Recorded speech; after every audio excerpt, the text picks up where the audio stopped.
If you've been scrolling through endless specs, watching YouTubers rave about the biggest screen on the market, and still feel that not of doubt about whether a 75-inch interactive display is really worth the price tag, you're not alone. I've sat at my desk for weeks, comparing a wall-mountable whiteboard, a conventional TV, and a handful of smart panels, trying to figure out which one actually makes sense for a classroom, a small office, or a design studio. Link is in the description if you want to check the product details on Amazon. In this video, I'm going to break down the Samsung 75-inch WAD interactive display, walk through the moments where it shines, point out the hidden compromises, and help you decide if it belongs on your wall or if you should keep looking. First, let's talk about the kind of environment where this thing was built to live. Samsung markets the WAD series as a wall-mounted interactive display that blends the functionality of a large-format monitor with the collaboration tools of a digital whiteboard. It's got a 75-inch 4K panel, a built-in Android OS with Google services, multi-touch support for up to 20 points, and a dual-pen system that lets you swap stylus types without fiddling with settings. The 3-in-1 USB-C port, an OPS slot for external storage, and wireless sharing across devices round out the connectivity suite. Who should consider pulling the trigger?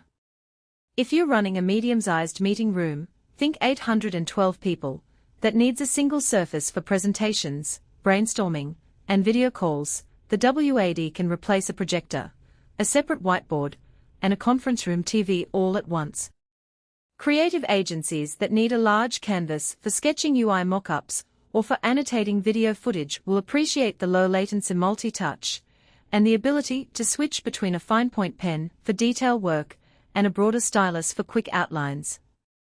Schools that are rolling out one-to-many digital lessons will also find the Google Services integration useful. Teachers can pull up docs, slides, or classroom straight from the screen without a separate PC. On the flip side, if you're a solo freelancer who only needs a monitor for coding or video editing, the price point of a 75-inch interactive display is likely overkill. The same screen could be used as a regular TV in a living room, but you'd be paying a premium for features you'll never touch, like the dual-pen system or the built-in Android launcher. Also, if your office already has a solid AV setup with a projector and a separate interactive whiteboard, you might not gain enough new capability to justify the switch. Now let's get into the day-to-day experience. I set the display up in a conference room that previously used a 1080p projector. Unpacking was straightforward. Samsung provides a wall mount kit, a power cable, and the dual stylus set. The biggest surprise was how quick the calibration felt. After hanging the unit, the on-screen wizard walked you through touch alignment in less than 2 minutes. Once calibrated, the screen is genuinely responsive. I could drag a 4K video from a laptop onto the display via the USB-C dock, pinch zoom, and annotate in real time without any lag. That smoothness matters when you're doing a live demo for a client. Any stutter immediately erodes confidence. One of the practical strengths is the display multiple screens simultaneously feature. The OS lets you split the screen into up to 4 windows, each pulling from a different source: a Chrome tab, a PowerPoint deck, a Teams call, and a PDF.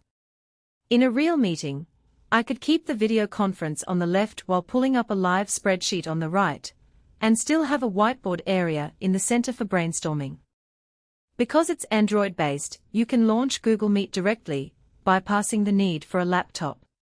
The built-in Google account sync means your calendar, contacts, and Drive files are a tap away, which is a subtle time saver you don't notice until it's missing. The dual-pen system is another area where the WAD tries to differentiate itself. The fine-tip pen, 0.3 mm, feels like a traditional stylus you'd use on a tablet, ideal for precise diagramming. The broader marker pen is great for quick strokes or for mimicking a marker on a whiteboard. Switching doesn't require digging into menus. You simply pick up the other pen, and the display automatically detects the change.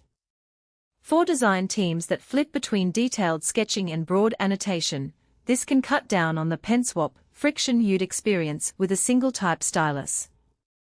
However, the device isn't without practical weaknesses.